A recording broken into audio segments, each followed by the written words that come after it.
Dr. Sarah Chin was giving a lecture on xenorchaeology when the world changed. Mid-sentence about the mysterious gaps in human technological development, her students' phones lit up simultaneously. Then the wall screens. Then the hologram appeared. It materialized in the center of her lecture hall at MIT, just as it did in every major gathering place across the globe. A tall, thin figure with translucent skin and multiple sets of eyes regarded the suddenly silent audience. When it spoke, its voice carried the dry tone of a particularly bored accountant. Attention representatives of Earth. This is an official notice from the Galactic Commerce Authority regarding outstanding debt collection. Sarah's first thought was that this had to be an elaborate prank. Her second thought died halfway through as the beam produced a series of floating documents that expanded across the lecture hall. According to GCA records, your species has been in violation of Statute 247B regarding unauthorized use of salvage technology for approximately 12,000 Earth years. With compound interest at the standard galactic rate, your species' current outstanding balance is. The number that appeared made several of her students gasp. It contained more zeros than the estimated number of stars in the observable universe. Payment is due within 30 standard Earth days. The being continued, unperturbed by the growing chaos in the room. Failure to comply will result in immediate asset seizure under Galactic Commerce Code 15 Alpha. This is impossible, Sarah found herself saying out loud. We developed our technology independently. There's no evidence of. Your species' archaeological records contain numerous examples of licensed technology. Implementation. The being interrupted, floating several familiar images into view. Sarah recognized dig sites from every continent, the mysterious mechanisms found beneath the Giza Plateau, the unexplainable artifacts in Göbekli Tepe, the metallic spheres of Costa Rica. But it was the final line of the notice that turned her blood to ice. In accordance with Galactic Commerce Code 15 Alpha, in the event of default, Earth's population will be considered collateral and subject to standard labor contract terms to repay the outstanding balance. The hologram disappeared, leaving behind floating documents in every human language. The lecture hall erupted into panic. Sarah barely noticed. Her mind was racing through every dig site she'd ever studied, every artifact that had puzzled researchers, every technological leap that seemed to come from nowhere. Something wasn't right. Her phone buzzed. A message from James Okonjo, an old friend from her undergraduate days who'd gone into forensic accounting of all things. Sarah, tell me you're seeing what I'm seeing in these numbers. She was. The claim dates didn't match known archaeological records. The interest calculations contained obvious errors that any first-year economics student could spot. And the technology they claimed humanity had borrowed didn't align with the actual timeline of human development. Meet me in my office, she texted back. Bring everything you've got on historical compound interest calculations. Outside her window, she could see crowds gathering in the streets. Military vehicles were already moving into position around key buildings. The news channels were exploding with speculation and panic. World leaders were calling emergency sessions. But Sarah couldn't shake the feeling that they were all missing the point. This wasn't just about debt. The errors were too obvious, the threats too immediate. This was something else entirely. As she gathered her research materials, a student burst back into the lecture hall. Dr. Chen, you need to see this. They're setting up some kind of devices in every major city. They look like payment terminals. Sarah grabbed her tablet and rushed to the window. In the distance, over Boston Common, a massive structure was assembling itself from particles of light. It looked like a cross between an ATM and a temple, its surface covered in scrolling alien text. Her tablet pinged with another message from James. Sarah, I found something. These numbers, they're not just wrong. They're impossible. And I think someone just tried to access my files. She typed back quickly, don't send anything electronically. And James, be careful. I think we're dealing with something much bigger than a debt collection. As if in response to her growing suspicion, every screen in the lecture hall suddenly displayed the same message. For your convenience, partial population processing may begin immediately for early payment credit. Sarah grabbed her research materials and headed for the door. She had 30 days to unravel a 12,000-year-old mystery, or humanity would learn exactly what collateral meant to a galactic civilization. The true question wasn't how much humanity owed. The question was, why were they really here? James Okonjo's office looked like a conspiracy theorist's dream. Financial records covered every surface. Floating holograms displayed cascading numbers, and in the center of it all, a complex web of string connected various documents on a massive board. "Look at this," he said as Sarah entered, pointing to a particularly complex calculation.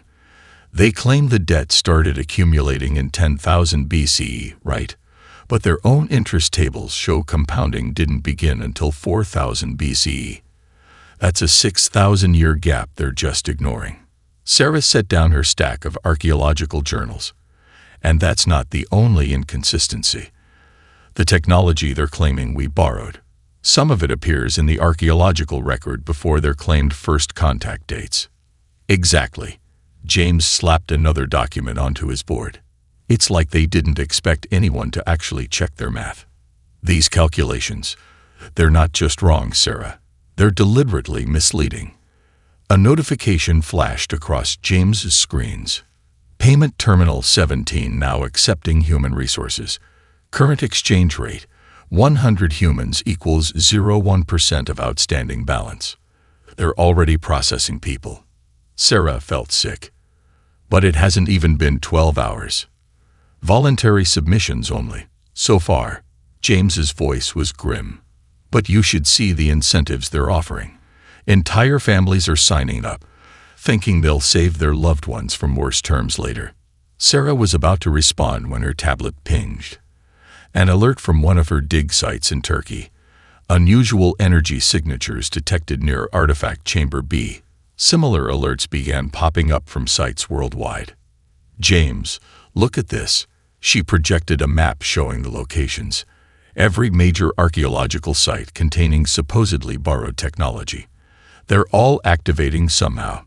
The timing can't be coincidental. James pulled up more financial data. And look at these energy consumption calculations they included with the debt notice. They're claiming we owe them for power usage, but the numbers suggest the technology was running this whole time. If that were true, we should have detected. He trailed off as his security system suddenly flashed red. Someone's trying to breach my firewalls. Professional job. Multiple vectors. Save everything. Sarah commanded, already moving to grab the most crucial papers. They're trying to silence us. The lights flickered. James's holograms wavered. Too late, he muttered, fingers flying across his keyboards. They're in. But they didn't count on one thing. What's that? I'm not just a forensic accountant. He hit a final key with a flourish. I also dabble in white hat hacking, and I just traced their intrusion back to. What the hell? His screens filled with data, coordinates, energy readings, and what looked like construction blueprints. Sarah, these aren't coming from a ship in orbit. They're coming from underground. Specifically, from the Gobi Desert. Sarah finished, staring at the coordinates. There's a dig site there we've never been able to access. Some kind of energy barrier. The windows exploded inward. Sarah caught a glimpse of sleek, dark figures rappelling down from above before James tackled her behind his desk. Gunfire. No, energy weapons. Scurred the walls where they'd been standing. Back door. James shouted over the chaos. I installed it after the Jakarta incident. They crawled through the debris as more energy bolts sizzled overhead. James slapped a panel behind his filing cabinet, revealing a narrow passage. They scrambled through just as something explosive detonated in the office. Your car? Sarah asked as they emerged in an alley. Compromised. But I've got a backup plan. He pulled out a key fob and pressed it. A nondescript maintenance van at the end of the alley beeped. Sometimes paranoia pays off. As they sped through Boston's chaotic streets, Sarah pulled up the Gobi site data on her tablet.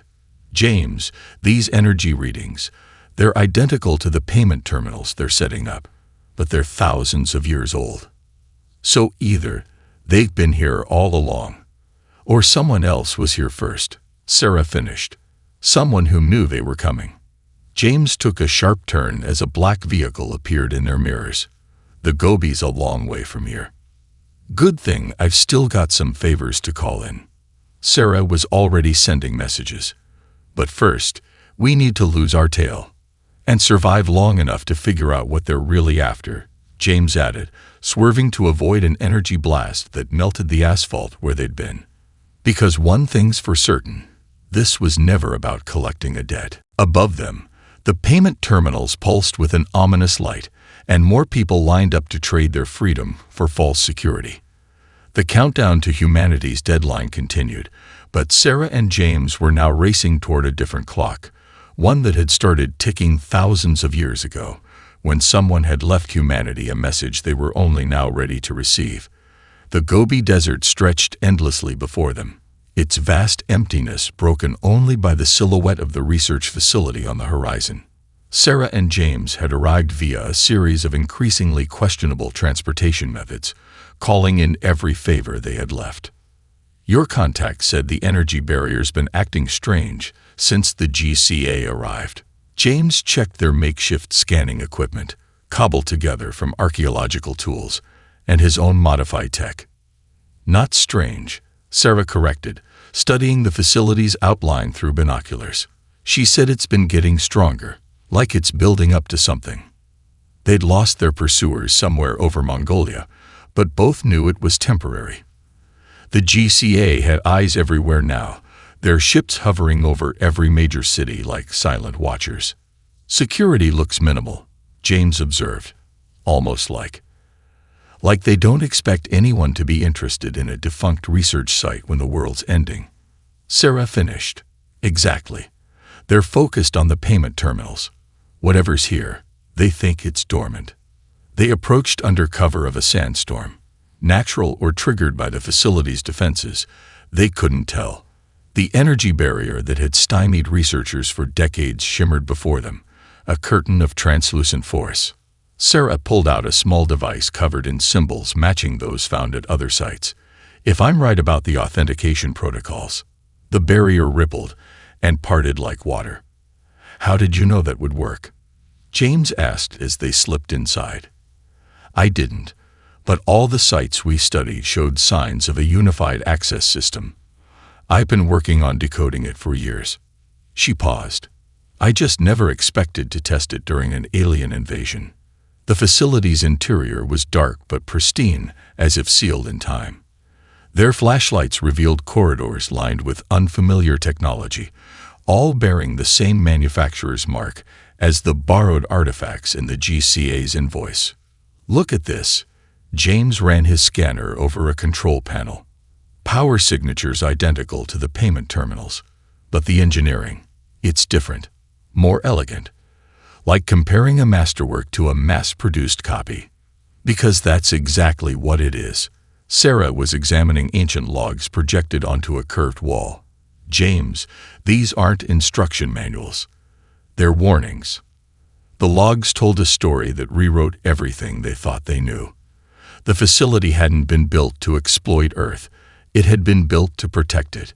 The original researchers were fleeing something, using Earth as a sanctuary for their most precious discovery.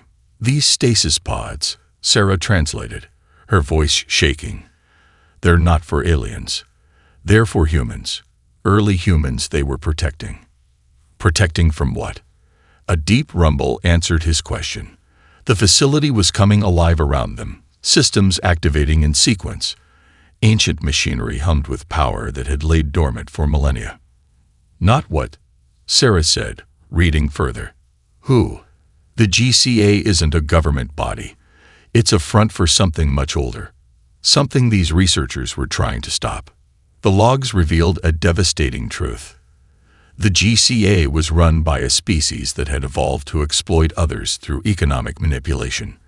They seeded worlds with technology, waited for civilizations to develop, then claimed impossible debts to enslave entire species.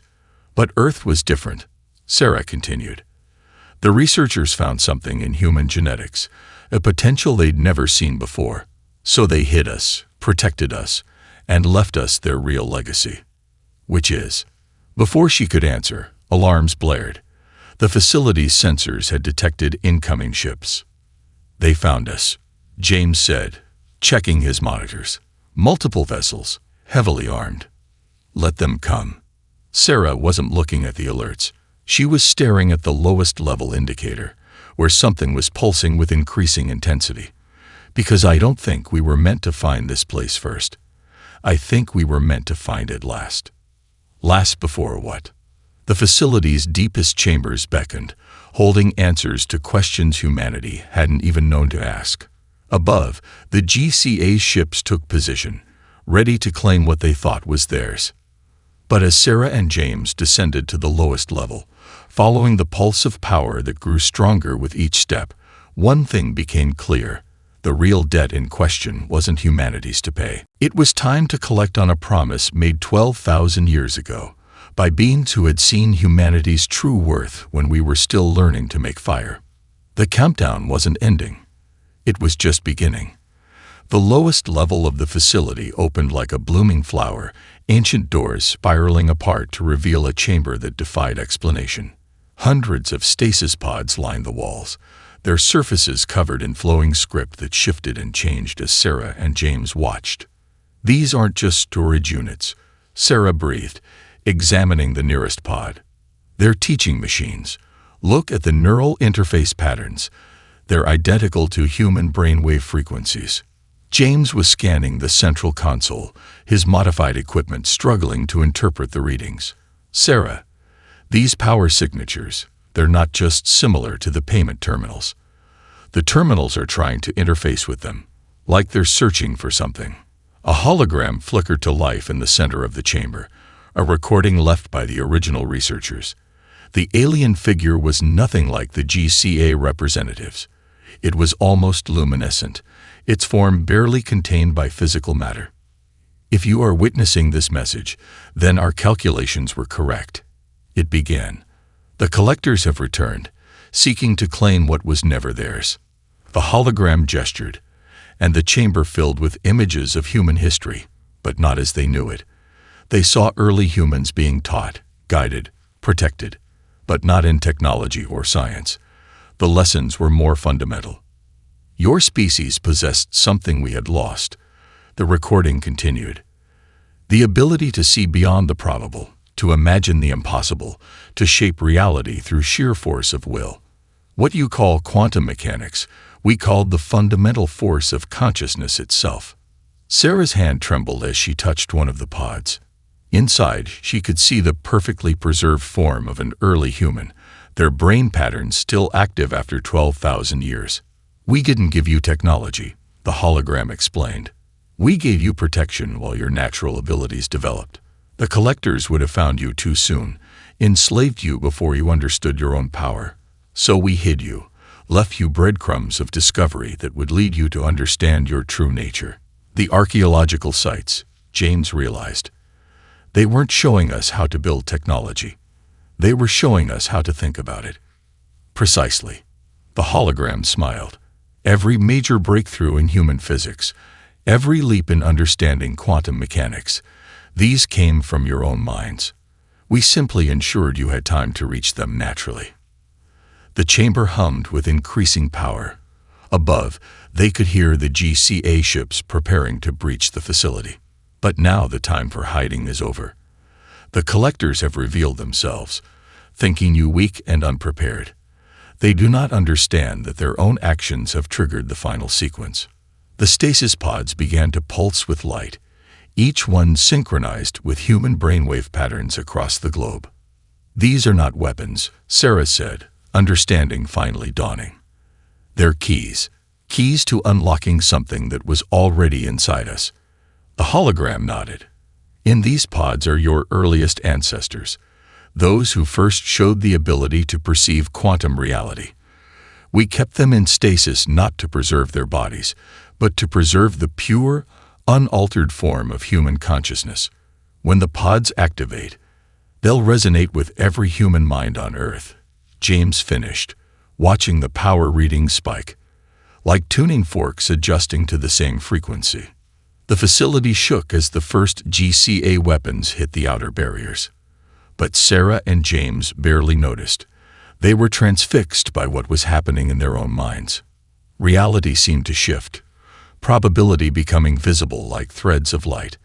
They could see possibilities branching out from every moment, could feel the quantum fabric of existence responding to human consciousness across the globe.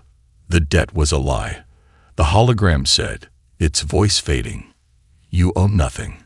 But the collectors, they owe you 12,000 years of freedom. And now you have the power to collect. The chamber filled with blinding light as the pods activated in sequence.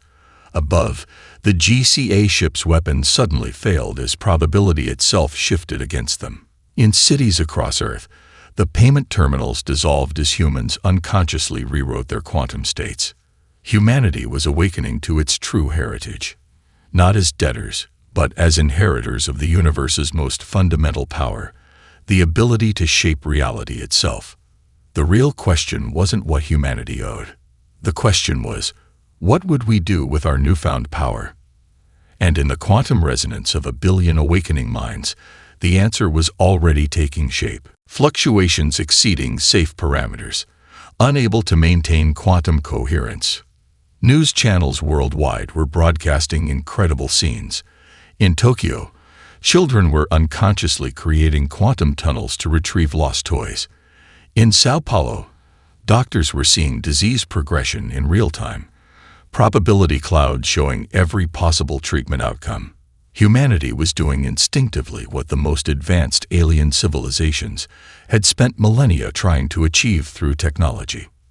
They're scared, Sarah realized, watching the GCA ships wobble between quantum states, not of what we might do to them, but of what we represent.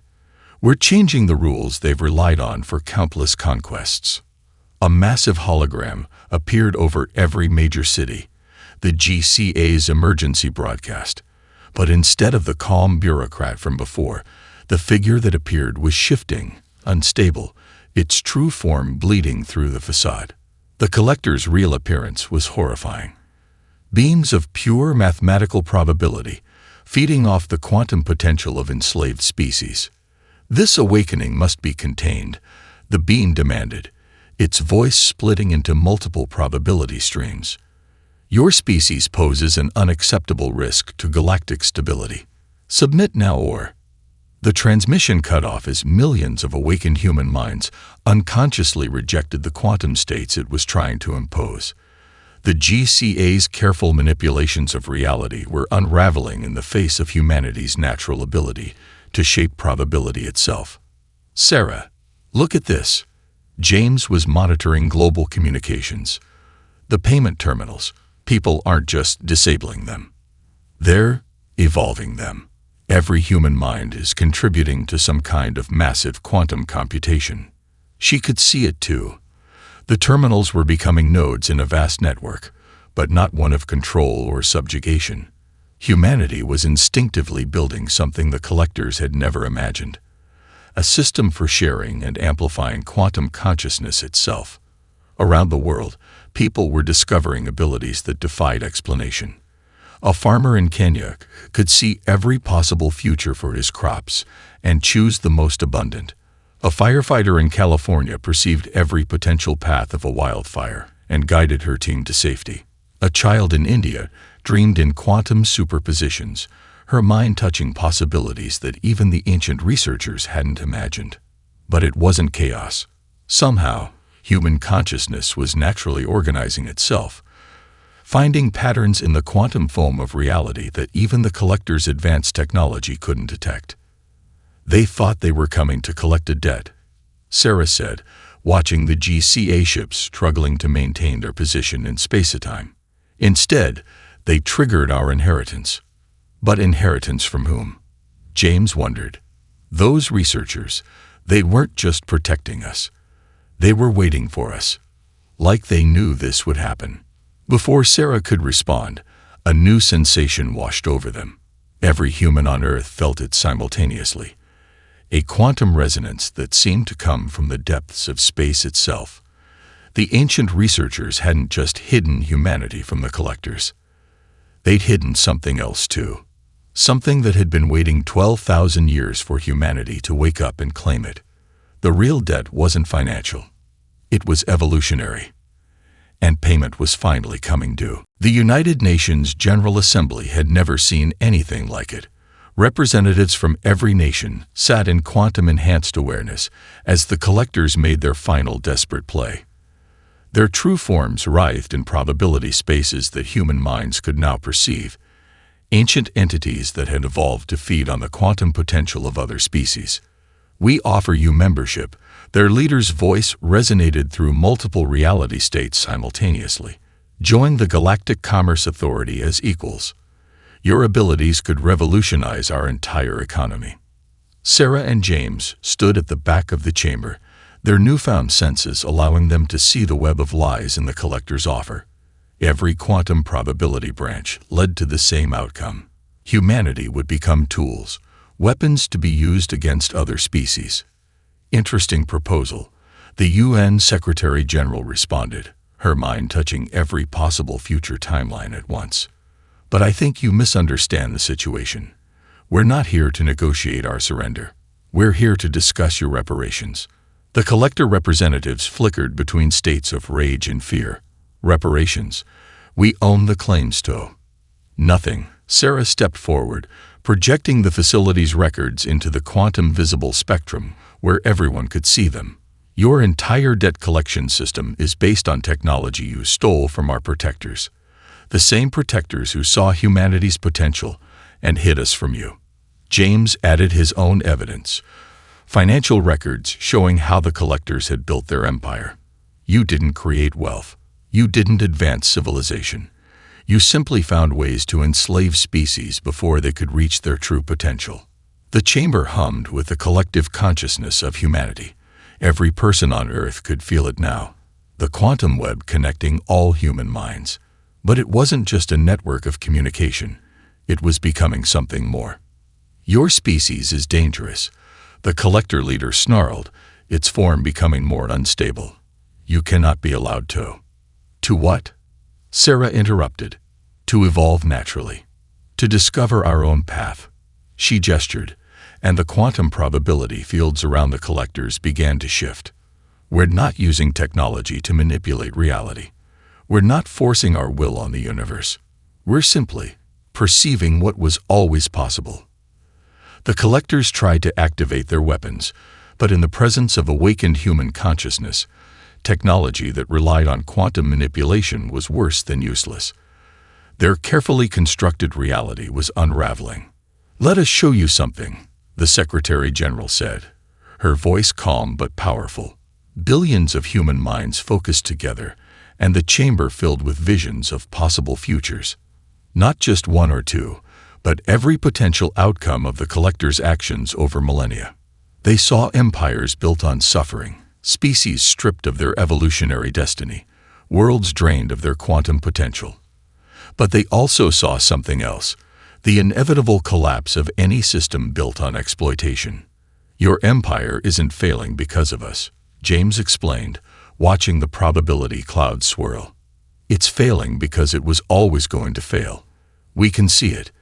Every possible future timeline leads to the same conclusion. The only variable was when the collapse would begin. Unless..." Sarah stepped forward, offering an alternative probability stream.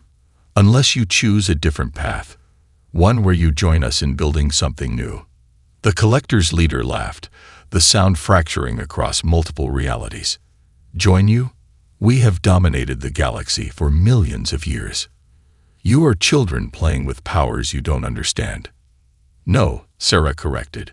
"We're children who understand something you forgot. The difference between manipulating reality and growing with it." Around the world, the transformed payment terminals pulsed with new purpose. Humanity wasn't just defending itself. They were instinctively creating something that even their ancient protectors hadn't imagined, a way to share quantum consciousness itself. The choice facing the collectors became clear: adapt or fade into probability space as their carefully constructed reality collapsed around them.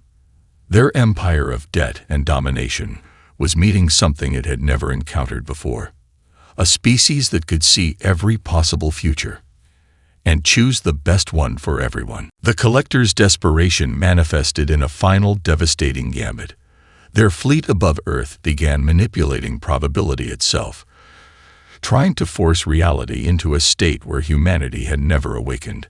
Energy beams of concentrated quantum manipulation lanced down from their ships, attempting to rewrite history. But they had fundamentally misunderstood what humanity had become.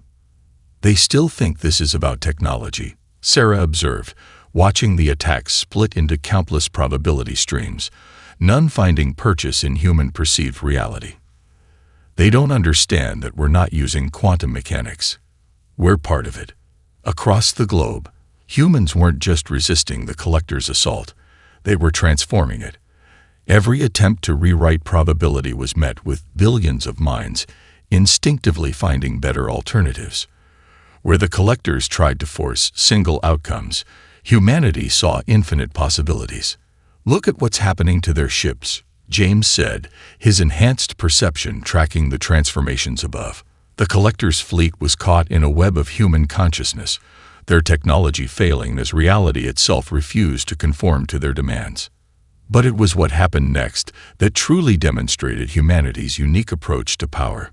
Instead of destroying the collectors' ships, human minds began showing them alternatives. Every person on Earth was unconsciously contributing to a vast quantum computation, mapping out possible futures that even the collectors hadn't imagined. "You've spent millions of years taking," Sarah addressed the collectors' leader, her words resonating through quantum space. "So focused on accumulating power that you never saw what you were losing.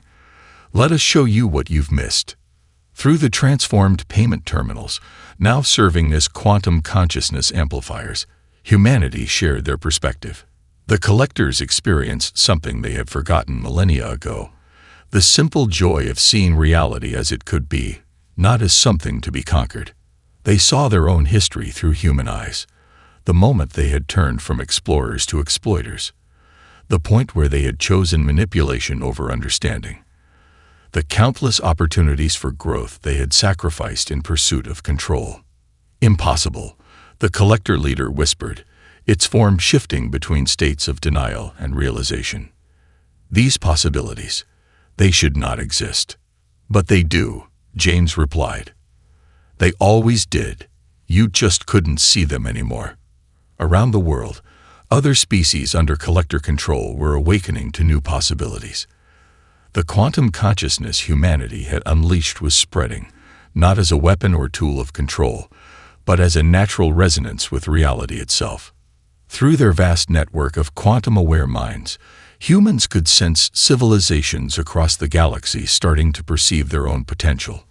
The collectors' carefully constructed empire of debt and domination was being transformed not by force, but by the simple act of seeing better possibilities. "Your choice remains the same," Sarah told the collectors, as their ships hung motionless in probability space. "But now you can actually see what you're choosing between." The options crystallized in quantum visible space. They could continue their doomed attempt to control reality, fighting against the inherent nature of consciousness itself. That path led to inevitable extinction, as their manipulation of quantum probability finally collapsed under its own contradictions. Or they could join humanity in something unprecedented: a galactic civilization based not on debt and dominance, but on the shared exploration of quantum consciousness itself. The collector's leader stared at the probability streams, seeing for the first time in millions of years the full consequences of their actions. And in that moment of clarity, something shifted in their quantum signature. They began to remember what they had once been, before the debt, before the conquest, when they too had looked at reality with wonder instead of calculation.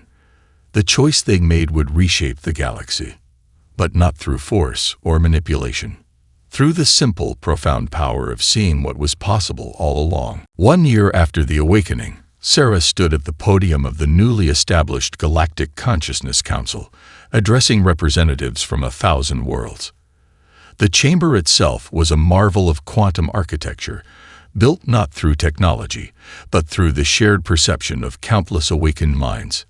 "We gather today not to celebrate a victory," she began, her words resonating through multiple probability spaces, "but to commemorate a transformation. 1 year ago, we faced extinction through debt. Today, we're building something that none of us could have imagined alone." The transformed collectors sat among the delegates, their once rigid forms now flowing with possibilities. They had chosen to evolve, to remember what they had been before fear had driven them to control reality instead of experiencing it. James, now heading the Department of Quantum Economic Relations, projected the latest data into shared consciousness space. The numbers told an extraordinary story: worlds awakening to their own potential, species rediscovering abilities long suppressed, an entire galaxy learning to see itself anew. The old economy was based on scarcity, he explained, showing how the former GCA systems had deliberately limited possibility. The new one is based on potential. We don't trade in debts anymore. We trade in futures. The quantum network humanity had unconsciously created had evolved into something revolutionary, a way for civilizations to share not just resources or technology, but consciousness itself. Every species contributed its unique perspective to the quantum fabric of reality. But our greatest discovery wasn't power, Sarah continued, gesturing to the facility data still streaming from the Gobi Desert. It was understanding why our ancient protectors chose humanity for this role. The answer had been hidden in plain sight, encoded in human nature itself. While other species had evolved to manipulate quantum reality through technology, humans had maintained something more fundamental: the ability to imagine possibilities without trying to force them into existence. "We don't control quantum probability," she explained. "We dance with it. Where others saw chaos to be tamed, we saw possibilities to be explored. That's why the collector's technology couldn't override our consciousness. We weren't fighting reality. We were embracing it." The transformed payment terminals, now serving as nodes in the Galactic Quantum Consciousness Network, pulsed with new purpose. They were no longer tools of enslavement but bridges between possibilities, allowing civilizations to share perspectives across the quantum foam of spacetime.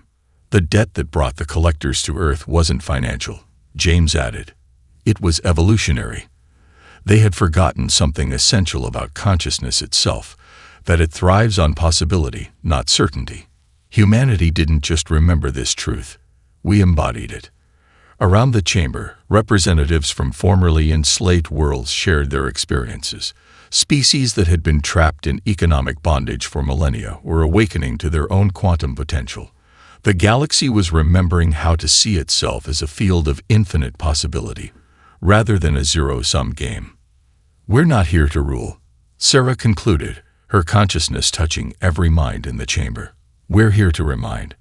To show what's possible when we stop trying to control reality and start growing with it." The chamber filled with quantum resonance as billions of minds across the galaxy shared in the moment.